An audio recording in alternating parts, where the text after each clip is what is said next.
Hello.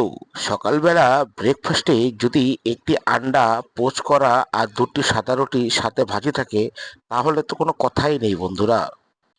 তোমাদের সকালবেলা কি খেতে ভালো লাগে আমাকে জানাবে কিন্তু। বন্ধুরা, যদি এমনটা হতো আজ সকালে ঢাকাইয়া স্টাইলে কাচ্চি বিরিয়ানি, তেহারি আর মোরগ পোলাও পেতাম, তাহলে ব্যাপারটা কেমন হতো বলো তো তোমরা।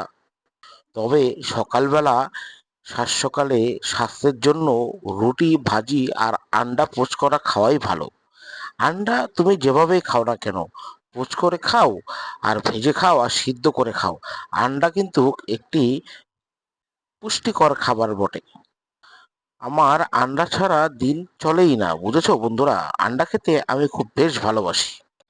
আমার বাড়ির মানুষ বলে আমি নাকি ছোটবেলায় বলতাম আমার এই বাসার নাম দিব ডিম বাড়ি।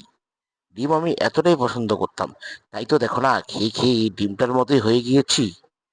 খেতে নেই কো মানা, খাও দাও, ফুর্তি করো, মাস্তি করো, জীবনটাকে খাওয়ার মধ্যেই চালিয়ে দাও, আর খেয়ে খেয়ে আমার মতো মোটা হয়ে যাও।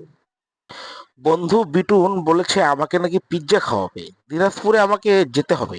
তোমরা কে কে আমার সাথে সাথে যাবে পিৎজা